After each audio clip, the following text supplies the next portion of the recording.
বাংলাদেশের যুগ্ম মহাসচিব শেখুল হাদিস ইবনে শেখুল হাদিস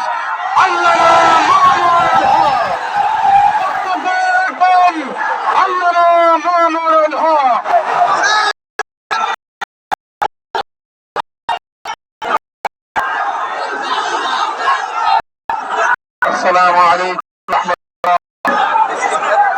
الحمد لله رب العالمين والصلاة والسلام على سيد الأنبياء والمرسلين وعلى آله وأصحابه أجمعين.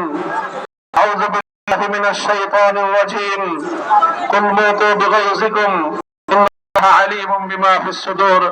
صدق الله العظيم. হেফাজতে ইসলাম বাংলাদেশ ঢাকা মহানগরী কর্তৃক আয়োজিত আজকের এই বিক্ষোভ সমাবেশে উপস্থিত সংগ্রামী সভাপতি হেফাজতে যুগ্ম মহাসচিব ঢাকা মহানগরীর সভাপতি জুনায়েদ আল হাবিব, উপস্থিত হেফাজতে ইসলাম বাংলাদেশ মহানগরী নেতৃবৃন্দ,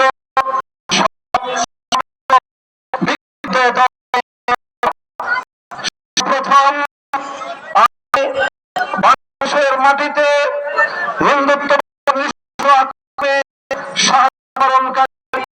চট্টগ্রামের সহকারী পাবলিক প্রসিকিউটর তরুণ আইনজীবী সাইফুল্লাহের শাহাদাতের প্রতি শ্রদ্ধা জ্ঞাপন করে তার রূহের মাগফিরাত কামনা করছি এবং তার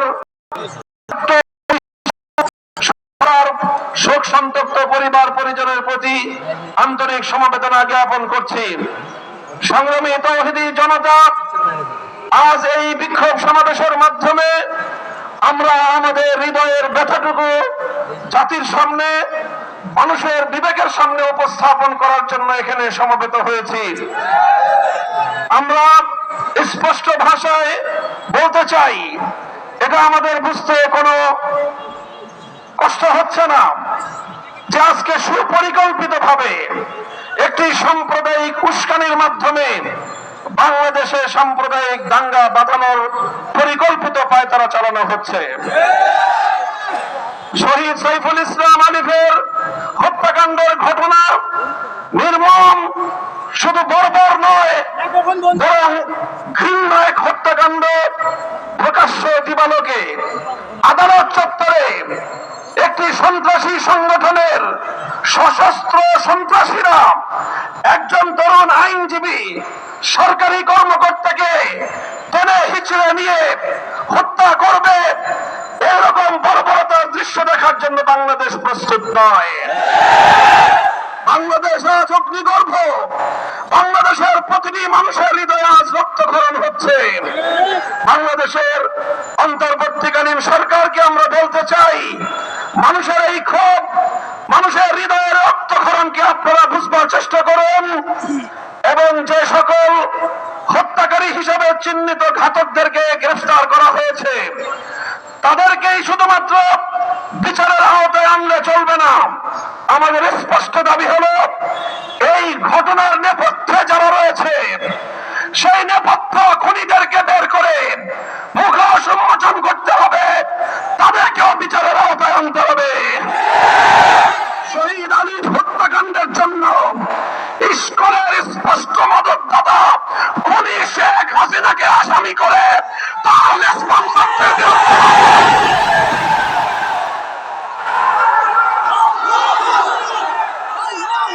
আমরা স্পষ্ট ভাষায় বলতে চাই, বিগত 15 বছর আমরা দেখেছি বাংলাদেশের অভ্যন্তরীণ প্রতিটি বিষয়ে কিভাবে শুধু অসৌজন্যমূলক নয় বরং কূটনৈতিক শিষ্টাচার বর্জিত বাংলাদেশের অভ্যন্তরীণ ইস্যুতে চরম নগ্ন হস্তক্ষেপ করে বাংলাদেশের জনগণকে আহত ক্ষত বিক্ষত করে তুলেছে ভারত।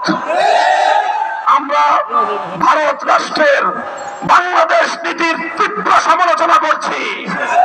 ভারতকে আমরা স্পষ্ট বার্তা দিতে চাই, বাংলাদেশ নীতি পরিবর্তন করো, তোমরা বাংলাদেশ নীতি পরিবর্তন করো। 20 কোটি মানুষ তোমাদের বিরুদ্ধে রাজপথে নামবে। বাংলাদেশ থেকে জন্য দেশের মানুষ ভাবতে হবে। আমরা স্পষ্ট ভাষায় বলতে চাই, আইন শৃঙ্খলা রক্ষাকারী বাহিনীকে আমরা বলতে চাই, চিন্ময় কৃষ্ণ দাস তার তৎপরতার দ্বারা কথা দিবালোকের মেয়ে পরিষ্কার, সে ভিনদেশী গুপ্তচর হিসেবে ভূমিকা পালন করছিল। বারবার সে তার সেই প্রভুর দেশে গিয়ে সেখান থেকে নির্দেশনা নিয়ে এসে বাংলাদেশের অভ্যন্তরে নৈরাজ্য সৃষ্টি করবার পায়তারা চালিয়েছে। দিনের পর দিন, মাসের পর মাস আশ্রয়ে আশ্রয়ে থেকে ভারত এবং আওয়ামী লীগের যৌথ প্রযোজনায় ইসকন তৈরি করা হয়েছে। এই ইসকনকে নিষিদ্ধ করার মধ্য দিয়ে আওয়ামী লীগ এবং ভারতকে স্পষ্ট বার্তা দিতে হবে, বাংলাদেশ তোমাদের ষড়যন্ত্রের কাছে মাথা নত করবে